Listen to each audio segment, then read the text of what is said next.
الحمد لله رب العالمين والصلاة والسلام على سيد الأنبياء والمرسلين وعلى آله وأصحابه أجمعين. أما بعد فقد قال الله تبارك وتعالى في القرآن المجيد والفرقان الحميد: أعوذ بالله من الشيطان الرجيم. بسم الله الرحمن الرحيم. ومن يتق الله يجعل له مخرجا ويرزقه من حيث لا يحتسب ومن يتوكل على الله فهو حسبه إن الله بالغ أمره قد جعل الله لكل شيء قدرا. صدق اللہ العظیم. یہ سورہ طلاق کی ایک آیت ہے جس کا ترجمہ یہ ہے کہ جو شخص اللہ تعالیٰ سے ڈرتا رہے، اللہ اس کے لیے ہر مشکل سے نکلنے کا راستہ پیدا کر دے گا. وَيَرْزُقْهُ مِنْ حَيْثُ لَا يَحْتَسِبُ، اور اس کو وہاں سے رزق عطا فرمائے گا جہاں سے اسے گمان بھی نہیں ہوگا. وَمَن يَتَوَكَّلْ عَلَى اللَّهِ فَهُوَ حَسْبُهُ، اور جو اللہ پر بھروسہ کر لے اللہ اس کو کافی ہو جائے گا. إِنَّ اللَّهَ بَالِغُ أَمْرِهِ، بے شک اللہ تعالیٰ اپنے فیصلے کو پورا کر دینے والا ہے. کوئی اس سے طاقتور نہیں کہ اس کے فیصلے کو روک سکے. قد جعل اللہ لکل شیء قدرا، اور اللہ تعالیٰ نے ہر چیز کی ایک تقدیر مقرر کر رکھی ہے. ہر کام اپنے وقت مقررہ پر جو اللہ نے تقدیر میں رکھا ہے اس وقت ہوتا ہے اور اس وقت ہو کر رہتا ہے. یہ آیت پاک میں نے تبرکن پڑھی کہ اس کا تعلق اس مضمون کے ساتھ ہے جو میں آپ کے سامنے بیان کرنا چاہتا ہوں. کل آپ یاد کریں میں نے آپ کو غالباً بتایا تھا کہ تابعین میں سے جنہوں نے صحابہ کرام کی زیارت کی ان میں سے جو چیدہ بزرگان دین ہوئے ان کے حالات میں آپ کو سنا رہا ہوں. اور ان میں ایک حضرت حبیب اعجمی ہیں رضی اللہ تعالیٰ عنہ. حضرت حبیب اعجمی، یہ حضرت مالک بن دینار، حضرت حسن بصری رضی اللہ تعالیٰ عنہما جیسی ہستیوں کی نگاہ فیض کے پالے ہوئے ہیں. خود بھی تابعین میں سے اور تابعین کے شاگرد بھی ہیں، مرید بھی ہیں. تو یہ بصرہ کے گرد و نواح میں ہی رہتے تھے، بصرہ شہر میں بلکہ، اور بہت بڑے سود خوار تھے. کل میں نے آپ کو بتایا تھا یہ بہت بڑے سود خوار تھے. یہ محمد شریف کے لیے دہرا رہا ہوں کہ مجھے پتہ ہے کل والی بات کا نہ پتہ چلے گا تو چپ کر کے اٹھ جائے گا. یہ حضرت حبیب اعجمی قاری صاحب، کاشف صاحب، یہ تھے بہت بڑے سود خوار اور امیر کبیر اور بڑے سخت دل. یہ اس لیے میں نے بتایا، آج پھر کل بھی بتایا تھا کہ ضروری نہیں ہوتا کہ ہر بزرگ پیدائشی بزرگی ہو. بے شمار بزرگان دین ایسے ہوئے ہیں جو پہلے گناہ گار قسم کی زندگی گزارتے تھے، پھر اللہ تعالیٰ نے کرم فرمایا، کوئی بہانہ بنا توبہ کا اور برائے خدا پر آئے اور بہت آگے نکل گئے. اس وجہ سے کبھی بھی اپنے بارے میں یہ نہیں سمجھنا چاہیے کہ بھئی میں نے تو عمر ہی ایسے گزاری ہے، اب میں کیا بزرگ بنوں گا، اور جی اسی طرح ہی گزارا ہوتا ہے، اسی کتوں بزرگ بننے ہیں. جی یہ کہہ کر اپنے آپ کو اسی حال پر راضی رکھنا یہ اچھی بات نہیں ہے، بلکہ توبوا الی اللہ توبۃ نصوحا، اللہ کی طرف رجوع کرو، ایسی توبہ کرو جو آئندہ کے لیے نصیحت ہو جائے. وتوبوا الی اللہ المؤمنون لعلکم تفلحون، اے ایمان والو اللہ کی طرف رجوع کرو تاکہ تم کامیاب ہو جاؤ. تو توبہ کے لیے میرے بھائیوں کوئی وقت مقرر نہیں، توبہ جب بھی نصیب ہو جائے، چاہے بڑھاپے میں نصیب ہو جائے، توبہ بڑی بات ہے. بلکہ بڑھاپے میں نصیب ہوئے تو مزہ ہو گیا کہ زندگی میں گناہوں کا لطف لیا زندگی بھر، اب توبہ کر کے جنت کا حقدار بن گیا تو اور مزہ رہے گا. تو اس وجہ سے توبہ میں دیر نہیں کرنی چاہیے کہ شاید بڑھاپا نہ ملے، لیکن جب اگر بوڑھے ہو ہی گئے تو اب بھی کر لو. سچے دل سے توبہ کرنے سے لاکھوں میل کے فاصلے چشم دیدن میں طے ہو جاتے ہیں. توبہ بہت بڑی چیز ہے. تو میں نے ان کو بتایا تھا کہ یہ پہلے سود خوار تھے اور اتنا سخت سود لیتے تھے کہ اگر کسی کے ہاں وقت مقررہ پر جاتے اور سود نہ ملتا نہ وہ بندہ نہ ملتا، دیر ہو جاتی، وہ کہتا میرے پاس ابھی نہیں ہے، تو اس کے جانے کا ہرجانہ بھی اس کو ڈالتے تھے اور کہتے تھے کہ وہ بعد میں تو جو اصل زار ہے وہ تو بعد میں وصول کروں گا، جی آج کا ہرجانہ تو ابھی پے کر دو نا، تو ہرجانہ تھوڑا ہوتا ہے نا۔ تو یہاں تک کہ ایک مرتبہ وہ کسی سے سود وصول کرنا تھا، گھر گئے، وہ تھا نہیں، تو اس کی بیوی کو کہنے لگے میں آیا ہوں، میں نے وقت نہیں لگایا، نکالو تبان جرمانہ۔ اس نے کہا شوہر میرا گھر نہیں، گھر میں کچھ نہیں، دیکھو کوئی نہ وہ نکل آئے گا۔ اس نے کہا یہ ایک سری ہے بھیڑ کی، ہمارے لیے گھر میں پکانے کی پڑی تھی، بچی ہوئی کی یا کہیں سے آئی ہوگی، تو یہ لے لو، ہماری جان چھوڑو۔ تو وہ لے کر آ گئے، بیوی کو کہا پکاؤ، پکائی تو وہ خون ہو گئی، وہ خون کی شکل میں سارا ہنڈیا خون سے بھر گئی۔ اللہ تعالیٰ کا کرم شامل حال ہونا تھا، تو خون سے بھر گئی۔ تو اس نے کہا یہ دیکھ کیا ہو گیا، یہ تو جو سود کھاتا ہے شاید اسی کی نحوست ہے۔ اور پھر سود خواری کے علاوہ وہ بخیل اور کنجوس، میں نے کہا تھا صادقے تھے کہ کوئی سائل آتا نا تو اس کو کہتے کہ تجھے ہم دیں گے نا تو امیر نہیں ہو جائے گا، البتہ تیرے جیسے کو دے دے کر ہم غریب ہو جائیں گے۔ اس طرح کا سخت مزاج تھا۔ جب اللہ کا کرم شامل حال ہوا تو بہانہ بنا توبہ کا، تو وہ سری خون ہو گئی، تو دماغ ہل گیا۔ سنا ہوا تو تھا، اسلام کی باتیں کہنے کے کان سے تو پہنچتی رہتی تھی کہ جو سود خوار ہیں یہ ان کا کیا ہو۔ تو خیر وہ ارادہ کیا کہ میں توبہ کروں، چنانچہ آپ نے جن سے وہ سود وغیرہ لیا تھا کوشش کر کے جو کچھ تھا دے دیا، کب کچھ چھوڑ دیا۔ حضرت سیدنا حسن بصری رضی اللہ تعالیٰ عنہ کے ہاتھ پر جا کر توبہ کی، بیعت کی، نئے سرے سے گویا نئے سرے سے دل و دماغ کو مسلمان کیا، سب کچھ راہ خدا میں لٹا دیا۔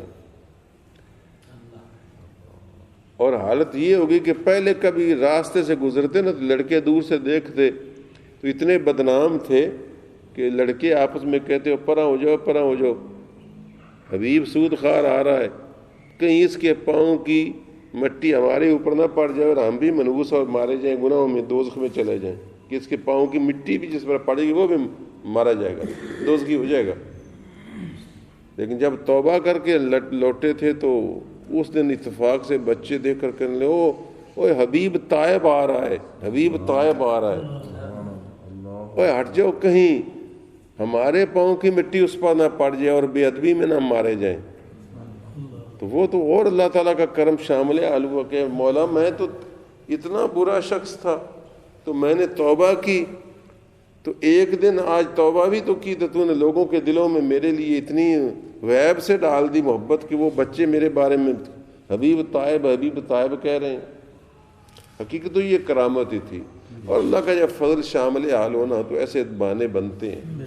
میں نے خود ادھر ادھر دیکھے بڑے بندے، آپ نے بڑے بندے دیکھے ہوں گے اچانک بڑے نیک ہو گئے، اور بڑے بندے دیکھے ہوں گے بڑے اچھے عالم فاضل مقرر تھے اور نبوت کا دعویٰ کر کے دوزخی ہو گئے، کہ نہیں؟ مرزا غلام احمد عیسائیوں سے بڑے مناظرے کرتا تھا، بلکہ بعض اس وقت کے ہمارے علماء زندہ باد کرتے تھے، لیکن بس پھسلا، شیطان لے گیا۔ تو اللہ تعالیٰ کی ہر وقت پناہ مانگتے رہنا چاہیے کہ اللہ نفس امارہ سے، بری صحبت سے، شیطان کے شر سے اللہ محفوظ رکھے، توبہ کرنی چاہیے، اللہ کی طرف رجوع کرنا چاہیے۔ اب جب انہوں نے سب کچھ رائے خدا میں لٹا دیا، حتیٰ کہ ایک مرتبہ سائل آیا تو آپ نے اپنی قمیض اتار کر دے دی، فرض حصہ رہ گیا۔ ایک بار سائل کو اپنے بیوی کا گھر اندر گیا، اس کی چادر اتار کر دے دی تھی۔ یہ کل والا مضمون ہے، اس سے یہ اندازہ کر سکتے ہیں جو آج بیٹھے ہیں مجھے ان سے کتنی محبت ہے کہ ان کی خاطر میں کہ میرے ان بھائیوں کا مضمون ادھورا نہ رہ جائے، وہ کل والی بات سنائی ہے۔ جب یہ حالت ہوگی تو دریا فرات کے کنارے انہوں نے ایک کھندیلا سا ہوتا کھنڈر نما کو کوٹھا چھوٹا کوئی کھولا جنوا پانی، وہ لے لیا، وہیں رہتے تھے۔ ایک دن بیوی نے کہا کہ اللہ کے بندے اب تو بالکل ہی ہمارے حالات خراب ہو گئے، تو توبہ ہو گئی، سب ٹھیک ہو گیا، ہم نے گناہوں سے توبہ کر لی، سود واپس کر دیا، ان کوئی محنت مزدوری بھی تو کرو نا، تو آخر بال بچے بھی ہیں ہمارے، تو کس طرح زندگی گزرے؟ تو فرمایا میں اچھا جاتا ہوں۔ گئے، جا کر کسی چوراہے میں بیٹھ رہے، کوئی مزدور پوچھے گا تو جس طرح آج کل بھی نہیں لاہور یا کہیں جا کر بیٹھتے ہیں، اتفاق سے کوئی پوچھنے کے لیے نہ آیا کہ مزدور چاہیے۔ اب ظاہر وہ پہلے والی حالات اور ساجتاج تو نہ رہی۔ آپ جانتے ہیں جب بندہ امیری سے غریب ہو جائے تو جاننے والے بھی انجان ہو جاتے ہیں، جاننے والے بھی انجان ہو جاتے ہیں، اور بندہ غریب سے امیر ہو جائے تو جو ناواقف دشمن ہوتے ہیں بلکہ وہ بھی دوڑ دوڑ کہتے ہیں میاں صاحب کدھر چلے جی، میاں صاحب سناؤ کیا حال ہے، کہ نہیں بھائی کہتے مایا تیرے 3 نام، پرسی پرسا پرسرام۔ ایک ہندو تھا، غریب تھا، تو لوگ کہتے ہیں پرسی کدھر ہے، پرسی کدھر ہے، پرسی کدھر ہے، کچھ تھوڑا سا اوگا آیا تو لوگ کہنے لگے پرسا کدھر ہے، پرسا کدھر گیا، پرسا ہے گا جب اور امیر ہو گیا تو پرسرام کتنے، نہیں سمجھ آئی؟ شان بڑھتی جا رہی، نام بھی بڑھتا جا رہا ہے پرسرام۔ آپ دیکھتے نہیں، وہی پہلے جو میاں منظور ہوتا ہے جب وہ وزیر ہو جاتا ہے تو عزت مآب عالی جناب میاں منظور احمد خان صاحب بٹو وزیر اعلیٰ پنجاب، پھر کتنے لقب جڑ جاتے ہیں۔ تو یہ بھائی اسی طرح ہے، غور فرما لیجیے۔ کسی نے مزدوری پر نہ رکھا، سوچا کہ اب کدھر جاؤں، میں نے اتنا وقت لگایا، گھنٹہ 2 گھنٹے بیٹھا رہا تو کوئی مجھے لینے ہی نہیں آیا، چلو میں کیوں نہ یہ وقت بھی میں اللہ کی عبادت کر لیتا۔ مسجد میں داخل ہو گیا، کسی چھوٹی موٹی مسجد میں جہاں کہیں محلے کی جہاں کوئی نہیں آتا ہوگا، تو وہاں اللہ تعالیٰ کی عبادت کرتے رہے، نوافل پڑھتے رہے، اللہ اللہ کرتے رہے۔ شام کے قریب گھر لوٹے، گھر والی بیچاری منتظر تھی کہ کچھ لائے گا، آئے، سناؤ خالی ہاتھ کیا لائے، کہنے لگے بس کچھ نہیں۔ اب اس کو مطمئن کرنے کے کہنے لگے ایک مالک کا کچھ کام کرتا رہا ہوں، آج تو اس نے بظاہر کچھ نہیں دیا، شاید کال دے۔ اس نے کہا تو نے پوچھنا تھا کہ ہمیں ضرورت ہے۔ کہنے لگے وہ مالک بڑا کریم ہے تو مجھے شرم آئی کہ میں اس کے کام کی اجرت مانگوں۔ اس نے کہا چلو کوئی نہیں۔ اگلے دن پھر گئے، اتفاق دیکھی، اللہ تعالیٰ امتحان لیتا ہے بندوں کا، پھر کام نہ ملا، پھر جا کر سوچا کہ میں کیوں وقت ضائع کر رہا ہوں اپنا، پتہ نہیں کتنی زندگی میں آیا، اللہ تعالیٰ کی عبادت ہی کر لوں۔ پھر اپنے عبادت میں مشغول ہو گئے، شام کو پھر خالی ہاتھ گھر گئے۔ انہوں نے کہا پھر خالی ہاتھ آئے ہو؟ انہوں نے کہا سنا ہے کہ وہ مالک جو ہے نا جمعے کو، کل جمعہ ہے تو وہ جمعے کو کٹھی مزدوری بھی دے دیتا ہے اور بہت ساری دے دیتا ہے۔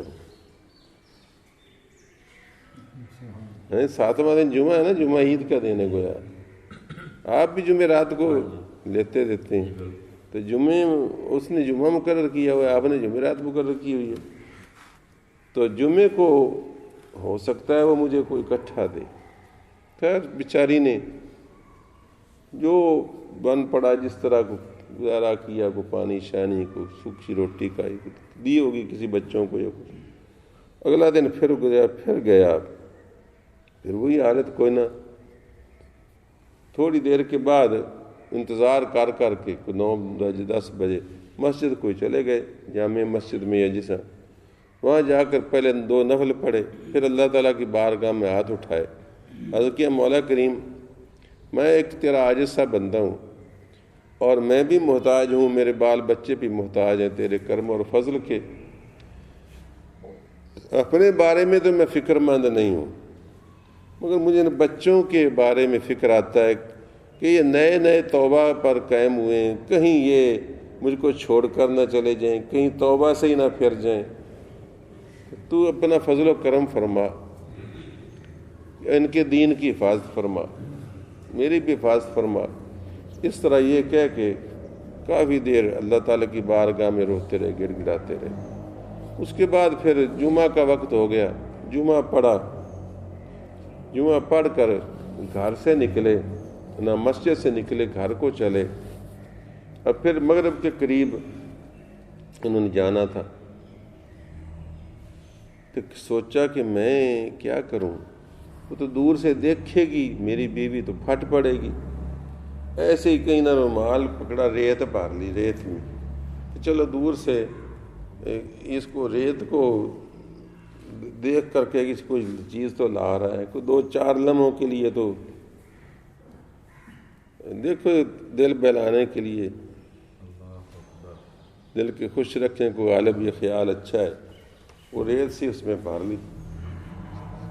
اب اپنے گھر کی ادھر دوسری طرف سنیے، جب ادھر یہ جمعہ پڑھ رہے تھے تو عین جمعے کے وقت جب یہ ادھر رو رہے ہوں گے اللہ کی بارگاہ میں، کوئی شخص آیا اور اس نے اس گھر کے اوپر جا کر دستک دی، آواز دی، تو امائی صاحبہ نے دروازے کے قریب آ کر پوچھا کہ کون ہے بھائی، کیا کام ہے؟ اس نے کہا کہ یہ حبیب اجمی کا گھر ہے، انہوں نے کہا جی ہاں انہی کا گھر ہے۔ انہوں نے کہا یہ وہ جس مالک کی مزدوری کرتے ہیں نا، اس نے ان کے لیے کچھ سامان بھیجا ہے، یہ پکڑ لیں۔ چنانچہ وہ ایک بوری میں کچھ آٹا تھا اور ایک طباق تھا بڑا خوبصورت، جس کے اوپر سبز کپڑا ڈالا ہوا تھا، اور چیزیں تھیں ضرورت کی کچھ، خیر وہ لے کر اندر گئیں۔